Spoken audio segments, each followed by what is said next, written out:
Hello, Edwina Murphy-Droomer is my name, and I want to warmly welcome you to this interview in the series where I am speaking to phenomenal feminine entrepreneurs in order to gain their life-changing insights into taking control of your prosperity, your freedom, and your beautiful future. Today, I am delighted to introduce you to Annie Grace. Annie, welcome, and thank you so much for being with us. Oh, thank you. So happy to be here. So, Annie, for those in our audience that haven't had the pleasure of meeting you until this moment, I would love for you to share the starting of your journey from being in the corporate world to moving into the entrepreneurial world and how that started to unfold. Yeah, it was somewhat accidental, to be honest. I mean, I'd always sort of in the back of my mind had this vision that someday I would love to work for myself. I would love to start my own business, but how it happened was really surprising. So I had actually started a few different business ventures and marketing agencies, which was my background, and had some good traction and whatnot, but realized I wasn't super passionate about them. So anyway, long story short, I ended up being very successful in the corporate world. And as a result of that success, I found myself drinking way too much most days of the week. And I started just exploring that for myself, which looked a lot like making rules and then breaking them and wondering why I was smart and in control in every other area of my life. But alcohol was some strange exception. And long story short is that there was a moment that I had returning from actually a work trip in London where I just realized I'd been asking the questions that everybody asks about themselves, which are, do I have a problem? What's wrong with me? Am I an alcoholic? And I had this moment where I was like, you know what? Just going to start asking a different question, which is, why has this changed? Why did I used to be able to be a take it or leave it drinker? And now I feel, yeah, I can leave it. I cannot drink. But if I do, I feel sorry for myself. Like I'm kind of missing out. Like I'm not going to be able to de-stress as easily, or nothing's as much fun. And so that embarked a year-long journey of me basically making a list of every single reason that I drank, going directly to the scientific studies, saying, okay, are these things true? Are they not true? And at the end of that, about a year, I remember walking out of my office, still working my corporate job, and telling my husband, you know what, I think I'm done drinking. So if you want to drink with me again, tonight's the night, because I think I'm done after this. And he was like, what? He didn't believe me at all, but sure enough, it really had flipped a switch, all of this knowledge, and then my emotions changed and I just didn't want it anymore. And so I knew I was helped by this information. So I actually just figured out very, very funnily how to put a PDF up on a website. I didn't even ask for email addresses because I wasn't intending to do anything with it. I just thought, hey, this information helped me, other people should have it. And so I put out this very rough PDF that included all of my research and my journals, put it out there. 20,000 people downloaded it within the first 2 weeks. Wow. And I started getting emails from all over the world from people saying, hey, this really helped me. This was amazing. Yeah. Where can I find this? Is it a book? Someone said, you should make this a book. And so I said, well, how do I do that? And he's like, well, you can self-publish. So I ended up, while I was working the whole time, figuring out how to self-publish a book. And then, so it kind of spiraled from there. Once the book, This Naked Mind, was self-published, it ended up selling so many copies that it got the attention of big 5 publishers and ended up going to a bidding war amongst all of the top 5 publishers in the US. We settled on Penguin Random House, where it was traditionally published. And then sort of the rest has spun off from there. It's amazing. In my mind, I'm thinking, gosh, I've put out so many posts, and the idea that something you put out so simple just hit 20,000 people. It's just such a hot topic. It's interesting because I've just had I've got 4 children. My third just turned 18, and there's 10 kids that all grew up together, and watching them get together and starting to drink alcohol. And in Australia, I think it's probably fairly similar. In Australia, they legally drink at 18 rather than 21. But the culture here is so full on. It is so full on that it just feels like a rite of passage, like they have to. My eldest son, who's 22, chose not to. And socially, that was really difficult for him. I watch him now drinking when he's around other people to fit in. It starts young. Yeah. Yeah, absolutely. It Yeah. really does.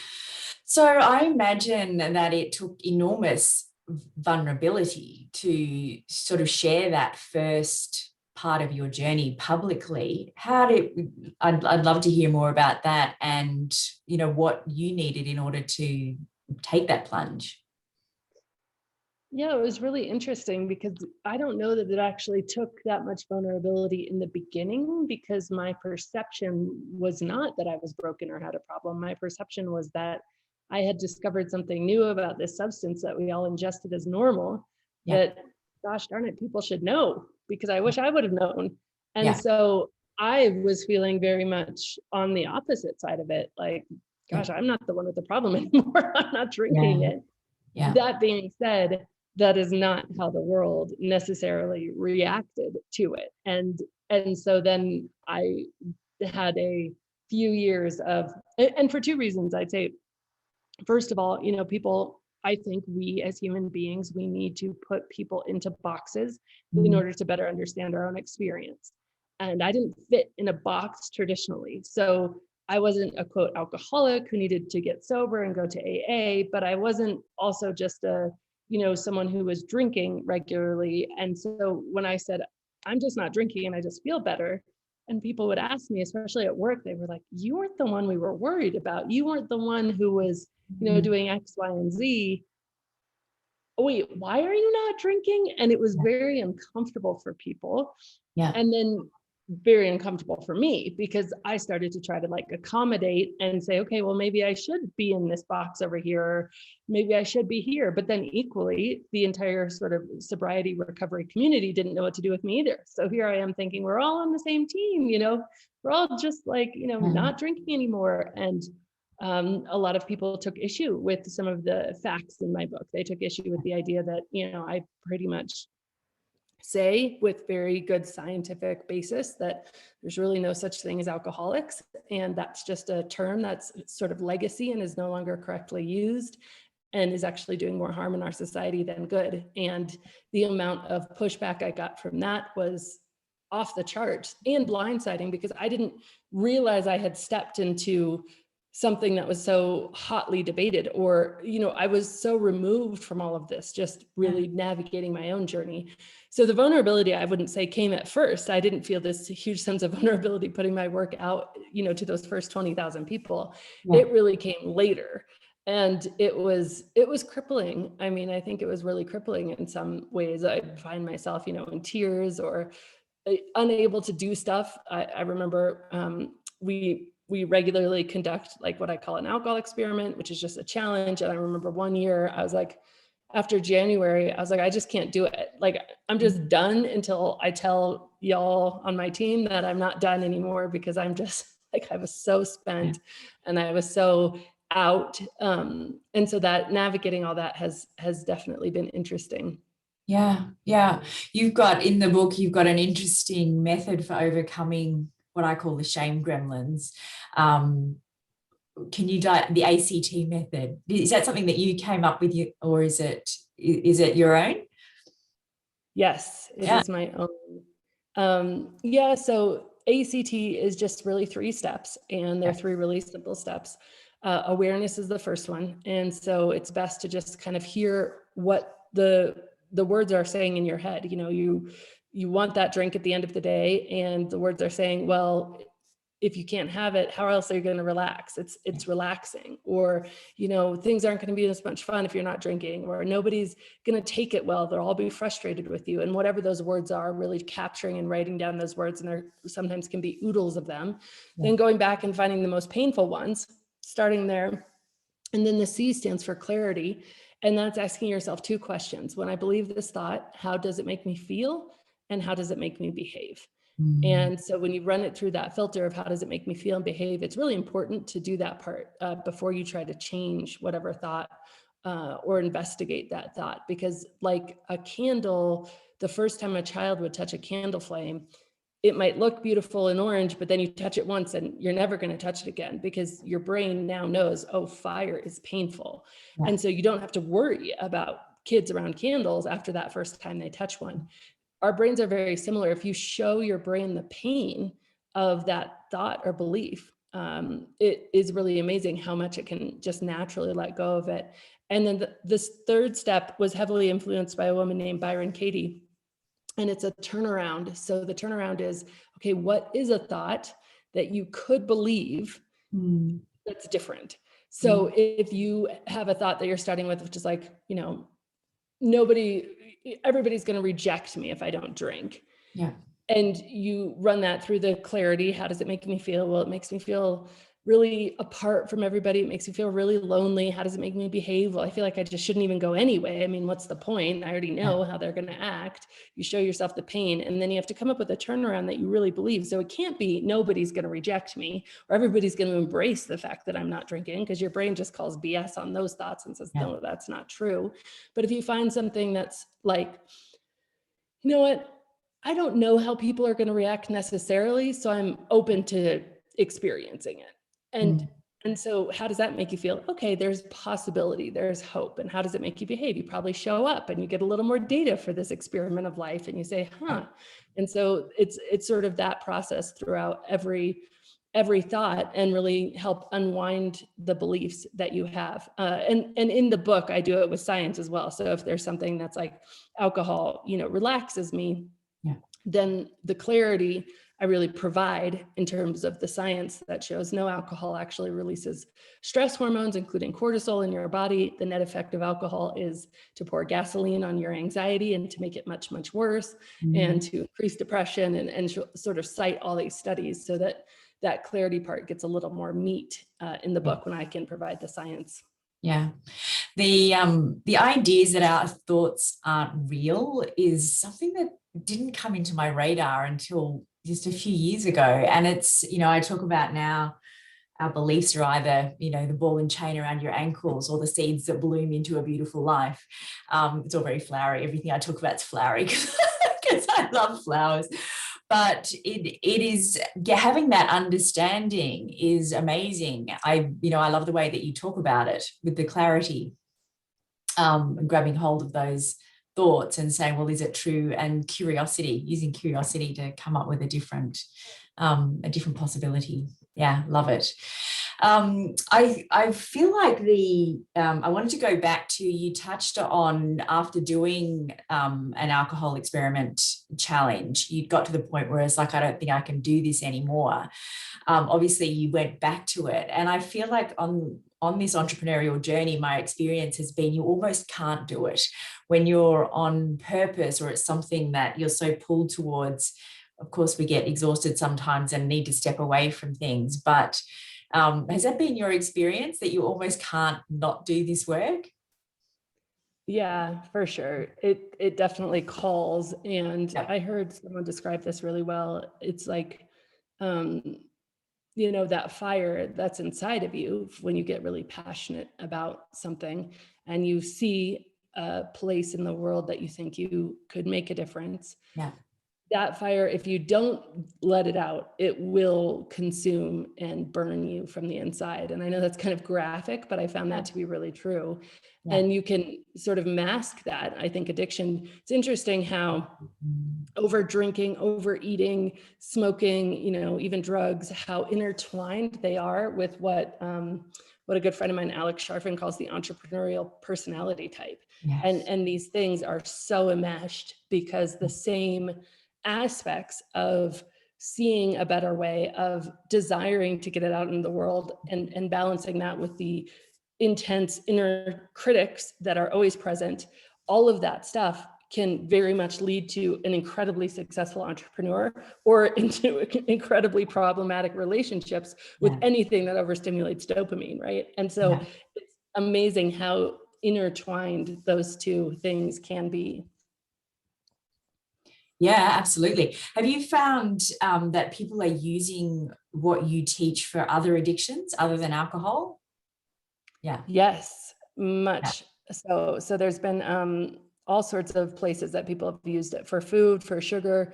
I just have, we just got a proposal accepted by Penguin Random House for a book on nicotine and vaping, which I've co-authored with someone because I didn't have a story there, an author named William Porter. and I are going to do that. So that should come out in 2022. But yeah, the applications I think are very similar. For food, it's interesting. Everybody, that's the number one book that I am asked to write. And of course, it's a struggle that all of us have.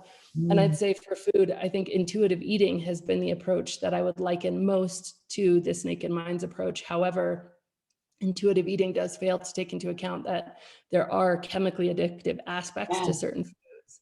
And so it's almost like if those two concepts could be married into something, I think it could be really effective. But yeah. My background is naturopathy and functional nutrition, so I can talk food all day. It's a passionate topic. What I am finding is the scariest addiction that I just am struggling to work out how to deal with for myself and my kids is our phones and the dopamine hit from our phones. And I just think that is an area that we all need support with. It's huge, massive, that dopamine, you know, like not being able to look away from our phones. Yeah, it's amazing. And there have been one book that came out recently, and I forget what the name of it was, but it was just so well received because I feel that everybody is feeling the same way right now. And yeah, we're all looking for something, but it's massively uncomfortable. Yeah, it is. And it's uncharted. You know, I'm heading for 50, but I think that for most of us, we didn't grow up with this. It's not something we've had to negotiate. There's no, you know, like supporting our kids with it. It's a blank slate, you know. Anyway, so I would love to see a book come out about that one and using your methods with phones. I think it's needed. Yeah. Nudge, nudge. Your decision to leave a very successful corporate job, the safety, the security, the income, the prestige, all those things. I imagine, you know, like I know you touched on it, but I'd like to go back to it because I think it's something that is a lot of people face that. And we grow up in this society where we grab hold of being a lawyer or an architect or in real estate or whatever that label is, and it defines us. So breaking and stepping outside of that to something new takes huge courage. So are you happy to touch on that a little bit more and what you needed, you know, the mindset, who you needed around you to do that? Yeah, you know, I feel really lucky in a lot of the decisions that have been clearly the right decisions in hindsight, because they weren't decisions that I didn't know that I would have necessarily had the courage to make in the moment. So I didn't have any intention of leaving my job at all. But I just wanted to put this information sort of out into the world, right? And I was like, okay, great, you know, can do that kind of in evenings and weekends, relatively low commitment. And interestingly, within a few months of this Naked Mind being self-published, I was approached by my employer to, I had been global head of marketing, but I'd been living in the US. And I'd been doing that by going over to the UK and spending, 6-8 weeks at a time over there, and then traveling extensively all around the globe. I was in charge of 28 countries. And my employer said, you've been doing this for 2 years. It's worked, but we really actually need you in the UK. And so we need you to move. And I talked to my husband. We had just put our children into kindergarten and preschool here. So we'd sort of put down roots. We also really realized we're, country, sort of mountain people, not city people. And I was like, I don't know. I don't think I want to move. And what would that look like? What would it take? And he sort of did some calculations. He's like, all right, I think if you wanted to try to make a go of this as like an organization, I think we'd have about a 3-month runway. So that's what it was. And then, the alternative was him going back to work as well. So that was kind of always on the table. But I knew if he did that with our kids, that I wouldn't have any time to kind of really make it go at entrepreneurship. And so I said, all right, well, we're not going to move to London. What's the alternative? And ended up negotiating, I'd been there 9 years. So a relatively decent severance package, which was great and gave us a little bit more runway, Yeah. about 4 months, 5 months, in order for us to be able to really launch this. But I so didn't know what I was doing. And again, I don't know that I would have gone and quit my job or anything. I wasn't intending, I wanted to be an entrepreneur, but I certainly was never thinking, oh yeah, and it's going to be with this personal topic. It was very much not on my radar. Yeah. Yeah. So I'd love to talk about the role of community and having a coach and what that has looked like. Obviously, as you touched on, when you dived in, you had no idea what you were doing, which is the entrepreneurial journey anyway. I still feel like that a lot of the time. But what role have coaches and having community around you? I think you've been in masterminds as well. What role has that played in your journey? Yeah, it's been, invaluable. I have no doubt that I would not be where I am today without having invested early on sums of money that I really thought were Yeah. completely crazy, and not even, the ability to invest we're putting it on credit cards and things that were really quite risky at the time. Yeah. But that motivation by itself, just the act of investing in this idea and just putting my money where my mouth was, and the sort of do or die attitude of, okay, now I have to make this happen. Like, we've just maxed out 2 credit cards on this coaching program, so this has to happen. Yeah. Without that level of motivation, that by itself was worth the price of admission, ironically. And then on top of that, I got all of the coaching and all of the ideas, and just to be, especially in masterminds, in a room where people are doing it, right? Yeah. And I remember, my first mastermind, I had to I had a quick call with one of the coaches before we all met together, and she goes, okay, put your goals on the board. And I was like, all right, I just want to replace my corporate salary. And she's like, okay, you can't bring that goal to this group. It's just not big enough. Yeah. And so the whole idea of how you start to think differently when you are in a room with people who are being successful is amazing. Yeah. Life-changing. It was, my first investment in a coach. I'd created courses and plodded along and never sold much, and ended up investing, I think it was 12,000 in my first coach, and it all went on credit cards. I actually started cleaning houses to pay for it, anything to make it work. But it was the thing that made the ultimate difference. But it doesn't, it is such a leap of faith, isn't it? Because there's no guarantees. But I think I got to that point where it was almost no decision. It just happened. My gut was just like, this is the next best step. Yeah, absolutely. Yeah. I knew for sure that this was the next step, despite the fear. And since then, probably one of the line items in terms of expenses that is highest in our business still is coaching. Yeah. And so, and it's just been more and more so. Every problem, you can minimize the time that it takes for you to solve it by finding someone who's already solved it. And so you have to be very thoughtful in who you select, but it is invaluable. Yeah, absolutely. And I think being surrounded by people that are on a similar journey, I find that in my everyday life, my day-to-day life, the people, the parents of my kids' friends and so on, they're in a completely different world. This online entrepreneurial world is a bit of a bubble, and you've got to be connected with people on a similar journey, I think. Absolutely. I know. I know. Otherwise.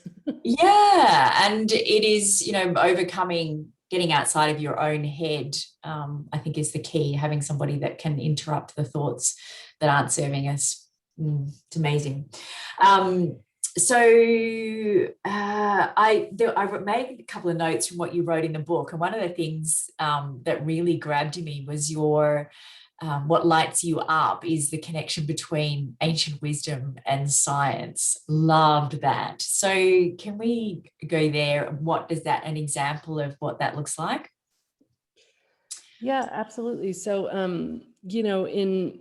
in ancient wisdom, whether it's the Buddhist traditions or the Christian traditions, there's so much emphasis on stillness and quieting your mind and curiosity and questioning your thoughts. And then in neuroscience, we're starting to learn that the brain is actually plastic, and that the things you thought yesterday, 80 to 90% of those are what you're going to think today, unless you bring in a level of consciousness and curiosity to interrupt that stream. And you can change your repetitive thought patterns. Now, it's not a linear journey. Just like meditation isn't a linear journey, or prayer isn't a linear journey, but when you start to do it on a regular basis, you can actually change the way you experience the world. You can change relationships. You can change the way you experience other people. You can change all habits and addictions. And you can do that just by changing what you're thinking about it. And so it is amazing how the neuroscience completely demonstrates, and I can go into exactly how that works if that's interesting or not. It gets a techie, but completely demonstrates what some of these teachers have been saying all along, right? About really taking every thought captive, or to becoming very still and conscious of what the thinker is doing in the mind. Neuroplasticity. Yeah. Is that something that you've studied?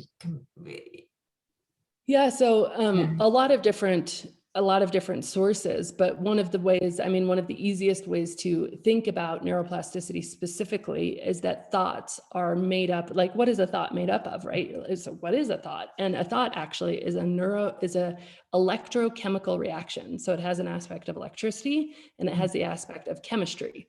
And so the electricity is the synapse or the wave that runs along whatever kind of rails already exist in the brain. And the chemistry is actually the proteins that are building the brain's structure and texture itself. So there's a texture in the brain called a dendrite, and dendrites grow based on repetitive thoughts. So your brain will actually grow and create new neural connections or synapses in these dendrites, which look a little bit like microscopic trees. But what happens is when you think a thought over and over and over again, the dendrites grow up to meet it, and then it's easier to think that thought. So imagine driving a really fast car like a Ferrari on the Autobahn. Very easy to think that thought. But then here you come and you're like, well, that thought isn't serving me. That thought is actually really destructive. I see the pain of that thought. And so you're trying to think this new thought. The first few times you think that new thought, it's like driving that Ferrari on a dirt road, because the protein supported network of the brain is not yet there in order to easily make that thought happen. And so it takes practice and repetition, and eventually just thinking that new thought, it's like beating a path through the woods. All of a sudden the path starts to exist and the other path starts to overgrow. But it just takes patience and repetition. And very, very importantly, and one of the things that's so vital in the ACT technique is it takes believability.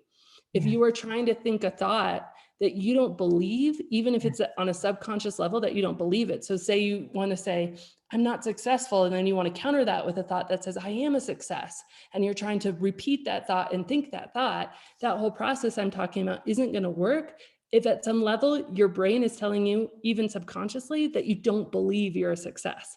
And so you have to find what I call a lower rung on the ladder, a thought like, I've hired a coach. I'm learning to be successful.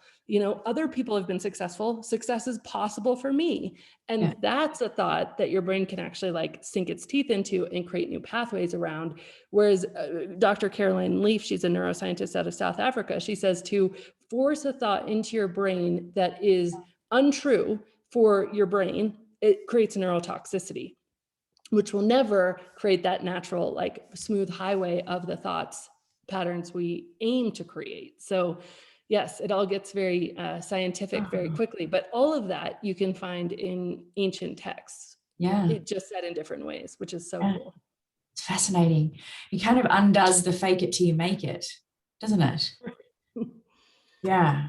Really interesting. And that's true. Toxic positivity. You've probably had both of these experiences. I know I have. Yeah. At the time where I'm trying to fake it till I make it, where I'm trying to force something in, where I'm trying to really make myself believe something that I don't quite believe on all levels. And then the time where I'm just open and I'm like, you know what, I could make a little incremental change here. I could do things a little bit better. And how much more momentum you get over here, you just start to give up, because that it can really create havoc in your brain. Yeah. I talk a lot about you will always find evidence for what you're looking for. It doesn't matter what it is. I use the extreme of, when the planes hit the buildings in America, 9/11, and, there were people on this planet that thought that was an amazing thing. And there were people on this planet that thought it was the most devastating thing that had ever happened. And, we can always find evidence for what we're looking for. I think that ties into what you're talking about. If somebody believes that they're ugly, you can always find evidence of parts of you that are beautiful and just kind of build on it rather than one big thing at once. Yeah, 100%. Yeah, really interesting. So another topic that I'd love to talk to you about, just because of the enormous success that you've had and the community that you've built, is leadership, and particularly feminine leadership, and how you see it, and how it's changed probably what leadership looks like in the corporate world to where you are now. How do you see feminine leadership and your role in the community that you've built?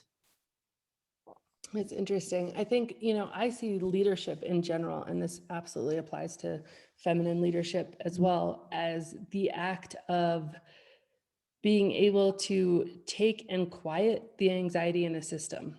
So for instance, if you have a herd of cows, right? And this is from an incredible author, his name is Edwin Freeman. But if you have a herd of cows and one of them gets spooked, and then the entire system gets spooked, and everybody is very distressed and freaking out. First of all, what's happening is the entire herd is reacting to the weakest link, to the one who's most easily spooked. And that's just worth noting. And that's generally what's happening in most places that we look, whether the system is the school or the government or the Facebook group or the book club, whatever it is, the friend group, the family. But what a leader does is, a leader is that cow that looks around and says, hey, we're okay, and just stands firmly and allows just their presence to take that anxiety out of the system. And then a leader, of course, has to take that anxiety and find ways to channel it that are not back into the system. Usually what happens is, a dad will come home from work and snap at the mom, and then the mom he feels a little bit better, the mom feels worse, the mom goes and snaps at the kid feels worse, the mom feels better, the kid throws a fit, then the dad feels worse, and it just keeps going around and around and around. And this happens in every single place of our lives. And I think leadership is being able to be the one that says, you know what, dad comes home from work, he snaps at me, and I can stop and I can be, and my presence can calm the situation. And then what that means is that you have to, as a leader, find ways to channel and take and process the anxiety that you are taking on from whatever system you're in healthy ways. For me, that includes exercise, meditation, journaling, curiosity, just becoming fascinated with why is it that way anyway, completely removing yourself from taking it personally, sort of elevating beyond the emotion into what is the dynamic here, and being fascinated by it. But I think that is what I am coming to understand is leadership, and it's all about presence rather than any tactic or anything else. Those things help, but they're not ultimately what makes an incredible leader that you're magnetized towards. The incredible leaders that you're magnetized towards are the ones that can have a non-anxious presence in the most chaotic of situations, because that's who you look to learn from. I think that might be my favorite response so far. It's that responsibility. Yeah, it's really, it's something that I try and talk to my kids about, being responsible for our emotions and not just reacting to other people around us and how they're feeling. Yeah, it's beautiful. Yeah, and I think it is a ladder. It's first understanding, oh my gosh, I'm 100% responsible for me. And then saying, hey, if I'm going to be a leader, oops, sorry about that. Right. If I'm going to be a leader, I'm not only 100% responsible for me, but I am 100% responsible for the system that I am leading, which is wait, how is that fair? Well, it's fair because you showed up to put your hand up to lead that group, that system, movement, whatever it is. Yeah, if I join a Facebook group or anything, and the person that's running it really sets the tone of this is, you know, of what that group is going to be like, it makes me feel so much happier to be there than a random kind of space. Annie, what does freedom look like to you? I think freedom for me is really having control over your own mind. And so often we think of freedom as circumstantial in terms of, okay, when I have this amount of money, then I'll be free. Or when I have this, certain circumstance in my life that allows me different types of freedoms, when I can travel, when I don't have to report to a boss, when I this, when I that. But I think Yeah, I have found people with all of the circumstantial freedoms who have actually no freedom because they're completely trapped in believing their own thinking and not understanding. And I think freedom does come from what we were talking about just before, from responsibility. yeah, Because if you have any shred of blame, yeah, you are not free. And that is because if you blame someone else for anything, no matter what it is, you've given your power away. And yeah, giving your power away, by definition, isn't being free. It's being the victim of the situation. Whereas if you can take responsibility for whatever is happening, then you reclaim all of your power. And I think that is freedom. yeah. I'm absolutely certain that that's the single most impactful thing I've learned. I flew to the States the end of 2019 to do leadership training, and just really understanding that concept has just changed my life. It's amazing. I know you have a gift for our audience. I'd love you to take a minute to let them know what that is. So if anybody is curious about their drinking or wants to dip a toe and, try out a 30 days alcohol free, most times when somebody is taking a break from alcohol, they're doing it without any of the knowledge that I provide. And without any of that knowledge, your emotions don't change. And at the end of the day, we humans, we do what we want to do. We do what we feel like doing. So it's much easier to not drink when you don't feel like drinking. And that is what the alcohol experiment is. So it's at alcoholexperiment.com. And every single day you will get a video, an email, and journal prompts, and be part of a community, 250,000 people strong, that are also going through the alcohol experiment. Amazing, amazing. Final question. What does a rich and prosperous life look like to Annie Grace? That's a good question. I think it's really enjoying the small things and the small moments and having the margin and time to do so. And, I've learned very recently, I think maybe even in the last year, that, hurry and love, they just don't coexist. And judgment and love don't really coexist. And so when you can come out of that hurry and come out of that judgment and just be curious and accepting, I think of all the small moments, I mean, that's where the life is, and that's where probably the richness and prosperity is as well. Yeah, yeah. And green rolling hills. Is that on your Yes. list? Yeah. Thank you so much, Annie. This has just been just such a fantastic conversation. I'm really grateful for your time. Thank you. Oh, so happy to do it. Thank you.